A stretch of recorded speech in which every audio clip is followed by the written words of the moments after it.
Goeienaand, broeders en susters. 'n Geseënde aand vir elkeen van u ook. Kom ons raak stil. Ons hulp is in die naam van die Here, wat hemel en aarde gemaak het en wat trou bly tot in ewigheid. Geliefde gemeente, genade, barmhartigheid en vrede van God ons Vader en Jesus Christus ons Here, deur die kragtige werking van die Heilige Gees. Amen.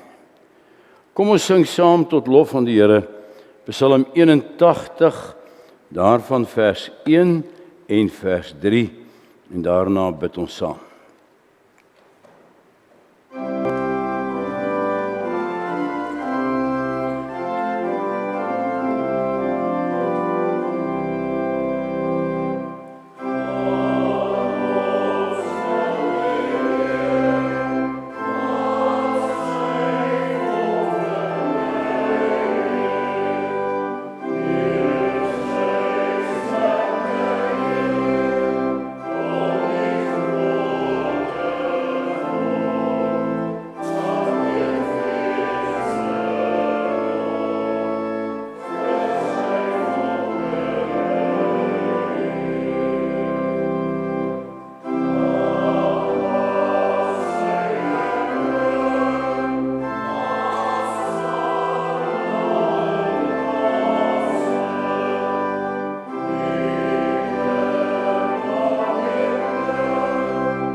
Ons Vader in die hemel,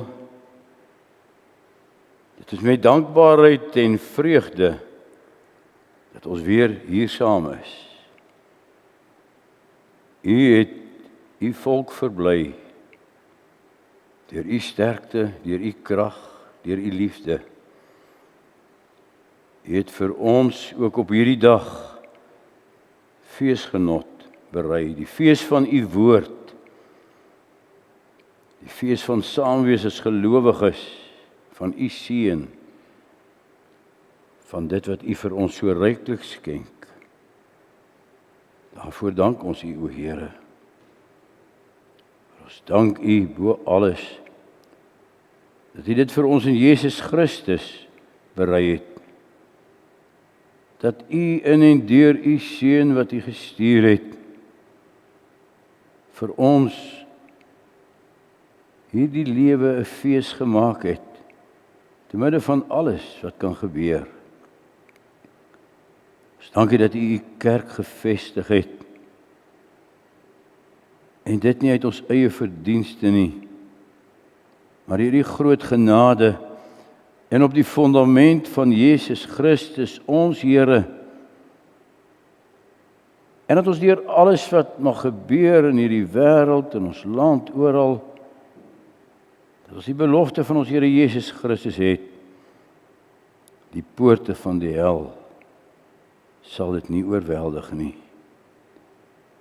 Dankie dat ons gebou mag wees op die rots, Jesus Christus. Wanneer alles wankel en vergaan en verbygaan, laat ons die vastigheid, die ewigheid, die rots wees van Christus het om op te bou.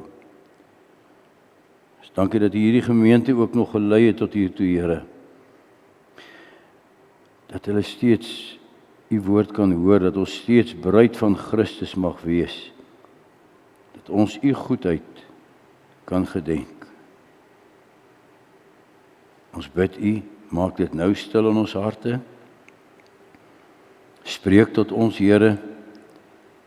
Laat u woord duidelik kom en laat dit ook ondersoekend kom vir ons, dat ons onsself deursoek, onsself spieël in u woord, en ook nie net ver weg kyk na dit wat ander gedoen het nie, maar wat in ons harte, in ons kerke gebeur.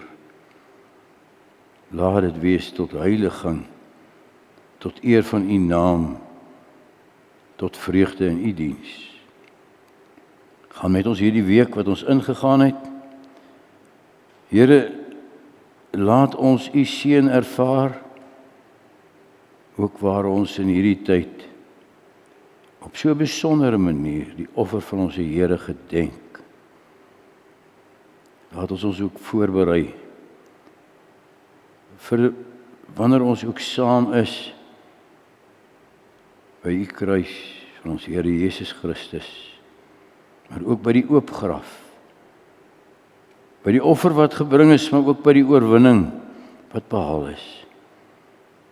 Bring ons weer, Here, ook daardeur tot nuwe toewyding, tot nuwe krag, tot nuwe vreugde, tot die uitdra van U kosbare woord. Spreek nou, Here, laat U diensknegt, U diensmaagd luister. Amen. Gemeente, kom ons lees saam uit Matteus 21, daarvan vers 1 af.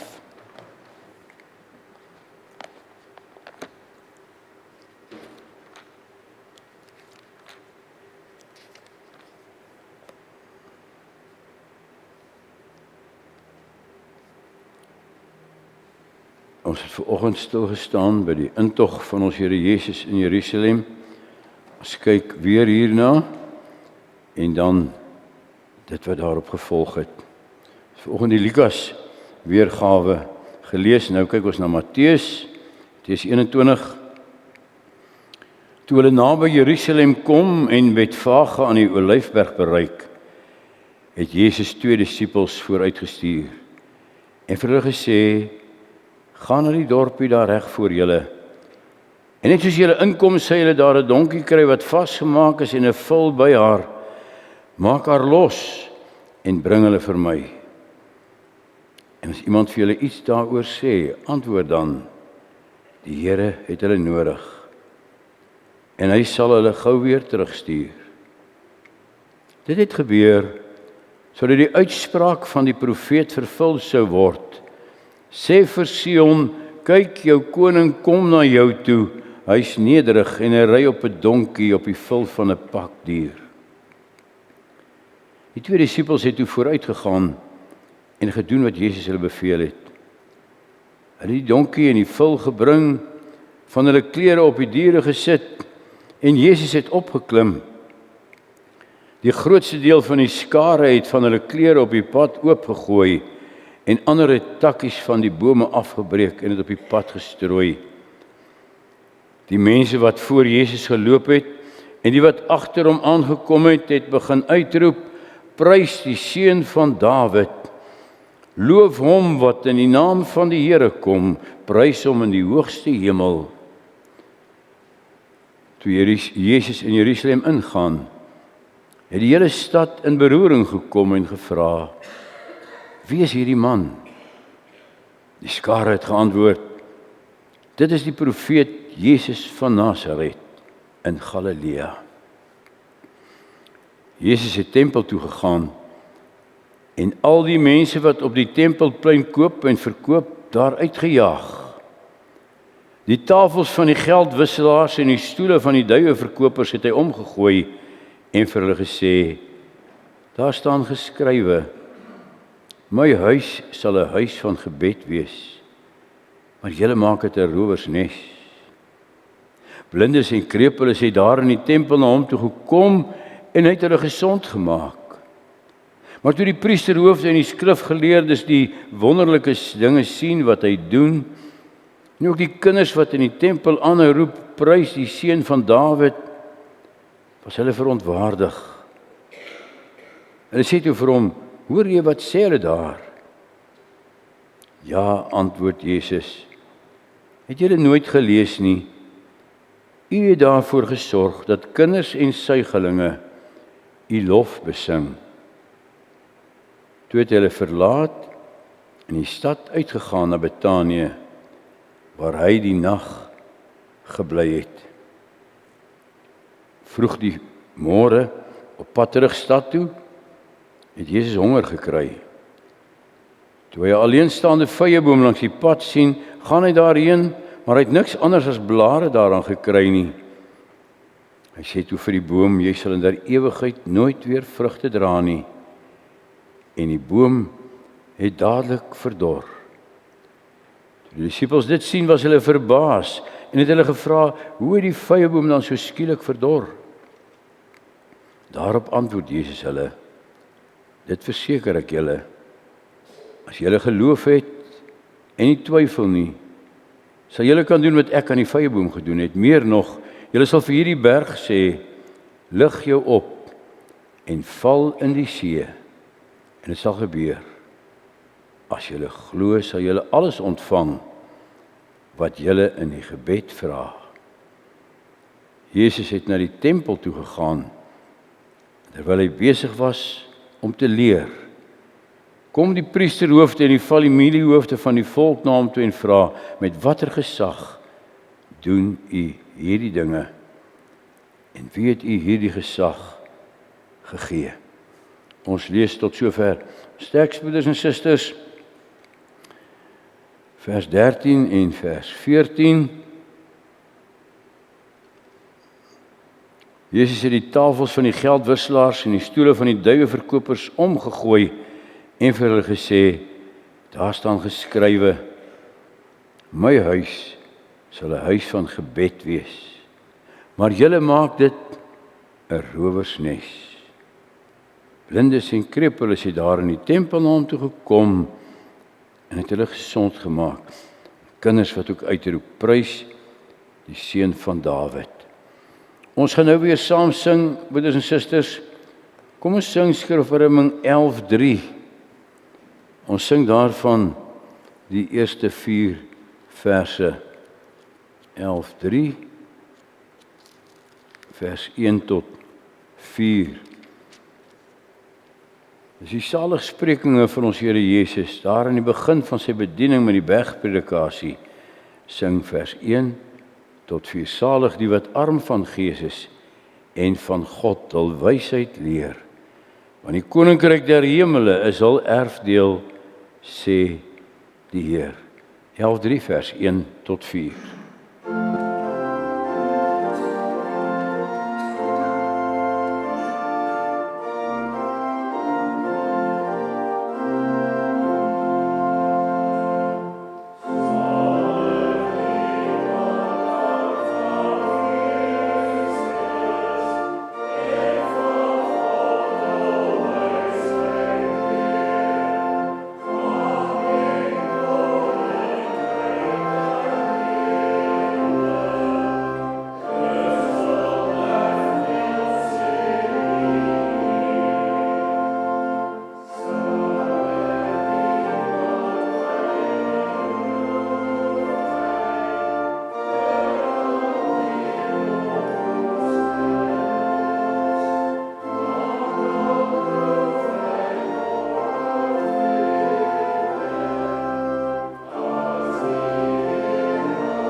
Hy die tafels van die geldwisselaars en die stoele van die duiweverkopers omgegooi en vir hulle gesê, daar staan geskrywe, My huis sal 'n huis van gebed wees, maar julle maak dit 'n rowersnes. Tema van die prediking, broeders en susters, Jesus vervang eie belang, selfdiens, skyngodsdiens met die opregte, ootmoedige diens aan die Here. Broeder en suster, dit was volgens een evangelie die maandag voor die kruis. Hier blyk dit was dalk nog dieselfde Sondag. Ons Here Jesus, dit het ons vanoggend gesien, het Jerusalem binne gery op die rug van 'n donkie, en ons het ook nou gelees hoe die palmtakke vir hom uitgegooi, en word die dag ook Palmsondag genoem.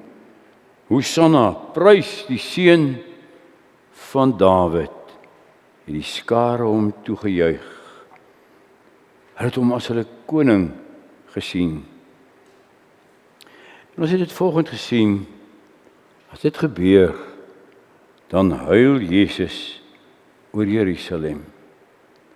Julle het nie besef, wat is die betekenis van die tyd toe God na jou gekom het om jou te red nie. Die lot van hierdie stad maak hom bewoe. En dan gaan hy direk tempel toe. Op die Tempelberg in die stad. En hy keer dan daardie aand terug, so die 3 kilometer na die dorpie Betanië, waar hy elke aand sou bly in hierdie laaste week. Maar hy het iets gesien daar in die tempel. En daarom, die maandag, direk tempel toe. Hy moet verlaas die tempel van God herstel. Die harte van hulle wat hom wil aanbid, genees. Op die tempelplein was dit 'n gewoel en 'n gewerskaf. 'n markbazaar. Dit was oor die tyd van Paasfees. Van heinde en verre het Jode en ander volksgenote na Jerusalem gekom en na Jerusalem gestroom. Elke volwasse Jood moes jaarliks 'n halfsikkel tempelbelasting betaal. Eksodus 30. Vir die gewone arbeider was dit ongeveer 2 dae se dagloon. En nou kom die pelgrims van oral oor met vreemde muntstukke, dit wat beskou is as onheilige geld. Veral nog die met die kop van die Romeinse keiser daarop. Maar die godsdienstleiers het 'n plan gemaak. Daar in die voorhof van die heidene, daar het hulle die geldwisselaars gehad met hulle tafels. En die feesganger kon dan sy onheilige geld verruil vir heilige geld, om daarmee die tempelbelasting te betaal. In die proses is dieselfde tempelsikkels oor en oor verkoop, elke keer met 'n stywe wins. En dan die vee en die duiweverkopers. Die tempelgangers moes hulle offers bring. En dit was moeilik om met 'n skaap vir die rykeres of 'n paar duwe die hele eindpad Jerusalem toe te ry. En dan nog die risiko te loop dat die priesters dit onrein gaan verklaar en gaan afkeer. Daarom, bring geld saam. Kom koop jou offer op die tempelplein. Meestal nog die armes, 2 duwe was die offer vir die armes. En daar die duiwehokke gestaan. En die koop en die verkoop van die offerdiere, en die sakke van die godsdienstleiers laat bult. En so het die tempelkompleks die karakter gekry van 'n Midde-Oosterse bazaar. Met 'n gerumoer en 'n gewerskaf, omtrent soos by ons aandelebeurs, is die pryse uitgeroep en die transaksies is beklink. En dit kon ons Here Jesus nie daar laat nie. Hy stap die tempel in en met 'n krag jaag hy almal uit wat koop en verkoop en hy keer die tafels van die geldwisselaars om en die stoele van die duiweverkopers. Die geroer en die gedruis op die tempelplein word stil. En Jesus roep dit uit. Daar is 'n skrywe: My huis moet 'n huis van gebed genoem word. Maar julle het dit 'n rowerspelonk gemaak. Woorde van die profeet Jeremia. Jesus reinig daar die tempel, waarskynlik vir 'n tweede keer, want Johannes beskryf 'n soortgelyke gebeurtenis daar in die begin van sy bediening in Johannes 2. Waarom sou Jesus dit dan doen? En wat verkondig hy hier vir ons? Kom ons kyk na 'n paar aspekte van die tempel en die tempeldiens en die gebeure daardie week om iets van die prediking van die tempelreiniging te begryp. Die tempel, dis mos die plek waar God simbolies in die midde van sy volk sou wees. Dit was eers die tent van samekoms daar in die woestyn waar nog rondgeswerf het. Dan die tempel van Salomo. En as dit verwoes word met die ballingskap, daarna die herboude tempel. 'n Belangrike plek. Die eindbestemming van Jerusalem se pelgrims. Maar hoekom sou ons Here Jesus onbesorg maak oor wat in die tempel gebeur? Hy het dan self gesê, breek hierdie tempel af. In 3 dae sal ek dit opbou. Hy het na sy eie opstanding verwys. Hy het vir sy eie disippels gesê, net die volgende dag, daar sal nie een klip die een op die ander bly staan van hierdie gebou nie. Dit gaan verwoes word. In sy prediking ook vir die Samaritaanse vrou, het hy gesê, toe sy gevra het, waar moet ons aanbid? Hier in Samaria of daar in Jerusalem? Dan sê hy vir haar, nie die berg van Samaria nie, ook nie die tempelberg in Jerusalem nie, maar in gees en in waarheid. Hoekom dan Jesus se strenge optrede oor dit wat op die tempel gebeur? Kom ons plaas dit in die konteks, in die raam van daardie gebeure in die begin van daardie week, en dit word vir ons duidelik. Die tempelreiniging word voorafgegaan en gevolg deur 2 belangrike gebeure. Voor die reiniging, op pad na die tempel, vervloek Jesus die vyeboom wat net blare het, maar geen vrug dra nie. Baie duidelik 'n oordeel oor Israel met 'n uiterlike skyngodsdiens, blare pragt, maar geen vrug nie.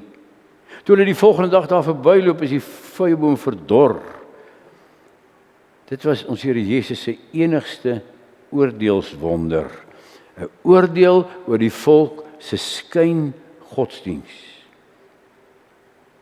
En na die tempelreiniging, die volgende dag, die Dinsdag, sy groot twisgesprekke met die Fariseërs en die volksleiers, gaan lees maar Matteus 23, die sterkste taal van ons Here Jesus, sy finale ontmaskering van hulle valse skyngodsdiens, witgepleisterde grafte, buite mooi, maar binne vol doodsbeendere. Mense wat die buitekant van die bekers blink vryf, maar binne is dit vuil. Hulle wat met hulle uiterlike wettisisme 'n skyngodsdiens pleeg. 'n Godsdiens van sware pakke en op die mense se rug wat hulle self nie wil dra nie. Tussen die vervloekte vyeboom en sy skyn en tussen die oordeel van die Here oor die volksleiers, die tempelreiniging. En dan kan ons verwag dat dit iets daarmee te doen moet hê.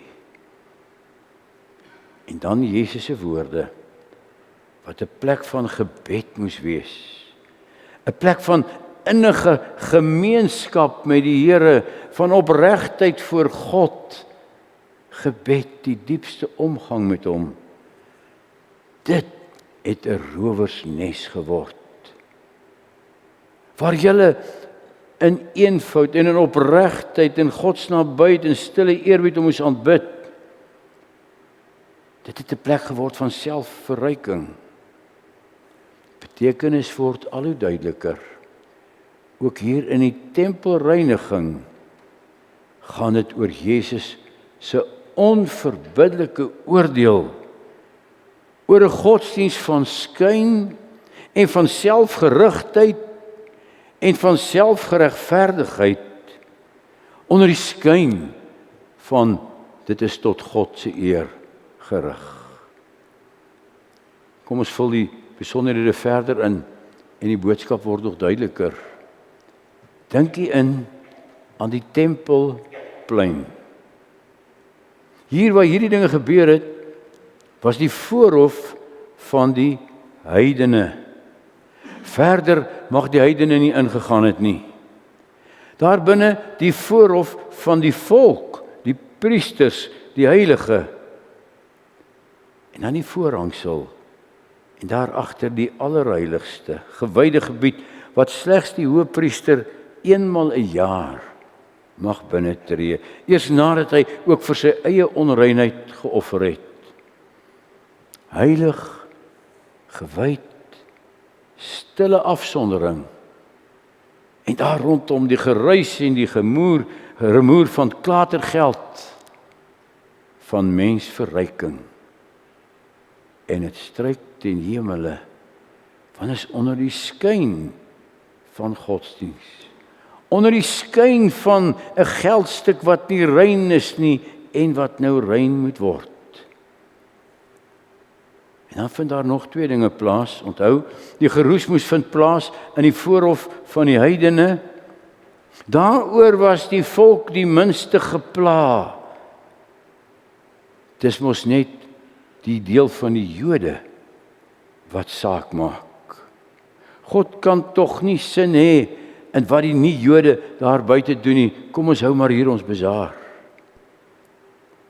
En wat doen Jesus die twee dinge? Daar kom blindes en krepeles na hom toe. En daar in die tempel maak hy hulle gesond. Hulle wat nie eers daar mag gekom het nie, hulle ontvang hy in die tempel. Ja, die wanpraktyke is ontmasker, maar die tempel word nie nou leeg gelaat nie. Dit word 'n plek van heling en genesing en genade. Hy maak hulle gesond. En die tweede gebeurtenis van belang na die tempelreiniging, die geskril van die geldwisselaars en die duiweverkopers het stil geword en daar kom ander klanke, kinderstemme van die tempelplein af. En hulle sing ook Hosanna vir die seun van Dawid. Maar nie daardie Hosanna van die volk wat so verander in 'n kruisiging nie. Die Hosanna van Psalm 8. Psalm 8 gaan in vervulling. Jesus sê dit vir hulle, het julle nie gelees uit die mond van kinders en suigelinge sal u vir u lof brei nie. Die kinders en die krepeles vir hulle plek op die tempelplein. So het ons dalk nou al die lyne saamgetrek, broeder en suster, om die boodskap, ja ook die ernstige vermaaning van die tempelreiniging te probeer raakvat. Die boodskap, godsdiens is nie 'n menslike doenigheid nie. Godsdiens is nie maar 'n plek wat om die mens gaan en waar mense hulle self dien en verryk nie. En boonop nog uit die hoogte die ander uitsluit nie. Godsdiens gaan oor diens aan die Here. Dit gaan oor my verhouding met die Here. Dit gaan oor my aanbidding van die Here, my toewyding aan hom. Die gebeure op die Tempelplein sê, godsdiens is nooit selfdiens nie. Met die tempelreiniging word die self en die selffokus uit ons godsdiens gestroop. Die rolle word omgekeer. Hulle wat die alleen reg op die tempel hulle self toegeëien het, hulle word uitgejaag. En hulle wat buite moes staan, krepeles en blindes en kinders, kom binne. Met die tempelreiniging verkondig ons Here Jesus hier vir 'n laaste keer, moenie godsdiens julle besigheid maak nie. Dis aan God gewy. En hulle wat aan hulle self gewy was, word weggedryf uit die tempel uit. En die kinderstemme gaan op tot sy eer. Broeder en suster, ons moet luister na ons Here Jesus se wekroep hier. En ons moet nie dink dit gaan net oor dinge daar ver 2000 jaar terug wat daar op die tempel gebeur het nie.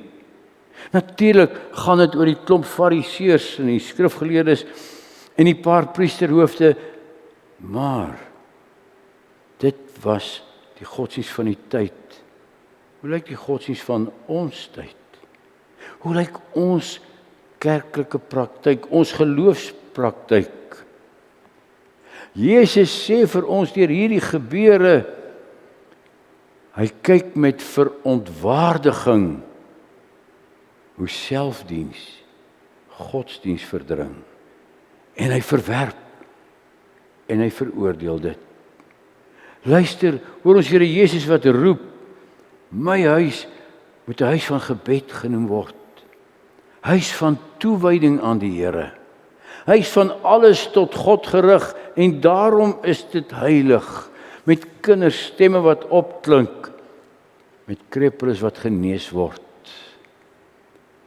Hierdie gebeure sê vir ons, laat ons godsdiens in oënskou neem. Is dit werklik tot God gerig? En dan moet ons nie teen 'n gebou vaskyk nie. Selfs nie teen hierdie kerkgebou nie. Hierdie kerkgebou is nie heilig nie. Mense word in Christus geheilig.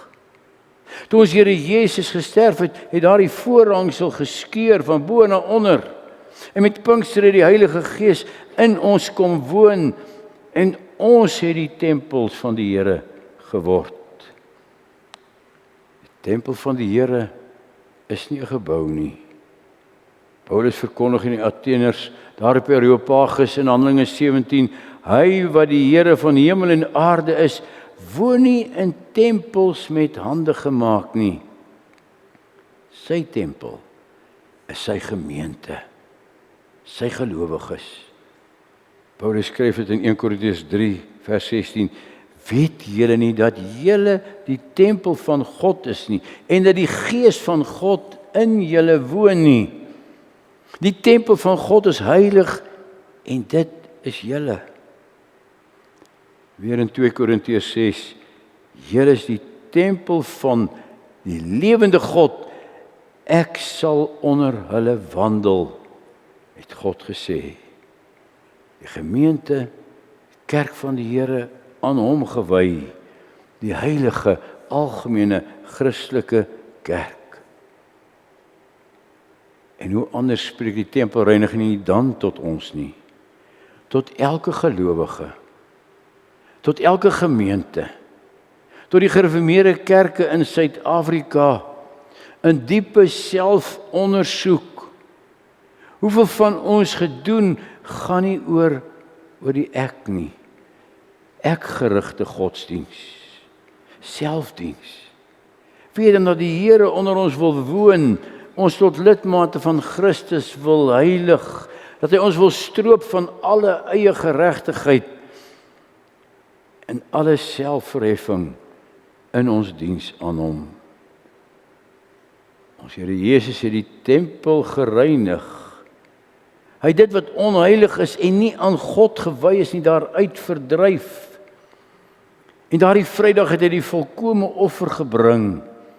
En toe hy sy offer bring en die voorhangsel in twee skeur, het die wêreld God se heidense heiligdom geword. Die gemeente sy tempel. Kom ons vra vir ons af, broeder en suster, na die opregtheid van ons diens aan die Here. Na die opregtheid van ons erediens, van ons kerklike vergaderings, van al ons doenigheid, ook in ons kerke. Is dit tot God gerig? Is dit tot sy eer? Is dit 'n oorgawe aan hom? Of is daar baie wat die Here ook uit ons moet wegdryf en skoonmaak en kinders laat sing? En as die Here dan in Openbaring vir ons 'n blik gee op ons ewige bestemming, op die nuwe Jerusalem, dan lees ons, in die stad was daar geen tempel gewees nie, want die Here God die Almagtige is sy tempel. En in die tempel sal niks inkom wat onrein is nie, maar alleen hul wie se naam geskrywe in die boek van die lewe sal staan. Broeder en suster, kyk weer, luister weer na ons Here Jesus, kyk na wat hy doen, as hy in die begin van hierdie laaste droewige week van sy lewe, as hy die tempel skoonmaak, as hy sy kerk wil heilig en reinig van alles wat tot onsself gerig is, op watter manier ook al, as hy ons loskoop uit die magte van sonde en dood, en ons lewe weer in heilige toewyding tot God alleen laat leef. Vra jouself die lewensbeslissende vraag, aan wie is hierdie gemeente gewy in alles wat ons doen, maar ook persoonlik, aan wie is ek gewy? Waaroor gaan dit in my diens aan die Here? Aan wie is my lewe, ja spesifiek my godsdiens gewy?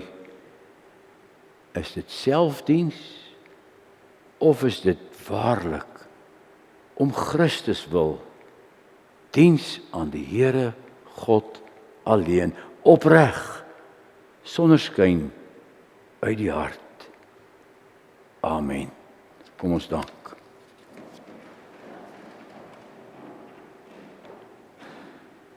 Ons Vader wat in die hemel is, ons kan so maklik in selfdiens verval. Ons kan so maklik van u kerk ons kerk maak. En ons kan so daarin handel dat u eer nie gesoek word nie. Vader, gee dat ons in ons lewe elkeen voor u, in ons binnekamers, maar ook hier in ons saamwees, in ons kerk wees, tot u gewy sal wees. Wil u alle skyn wegneem, 'n skyn van reinheid wat oor onsself gaan. Laat ons in opregtheid ons reiniging en saligheid buite onsself in Christus soek en u loof en eer. Vader, laat u huis 'n huis van gebed wees. 'n Huis van kinderstemme wat u loof. 'n Huis van opregte diens aan u, ons God. Vergeef ons alle skyn wat er aan ons mag kleef, ook in ons diens aan u. Amen. Gemeente, kom ons doen nou die diens van barmhartigheid en daarna sing ons saam Psalm 84 vers 5 en vers 6. 84 wat gaan oor die huis van die Here, maar in die besonder die gelowiges. 84 vers 5 en 6 na die diens van barmhartigheid.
Gemeente, ontvang nou die seën van die Here.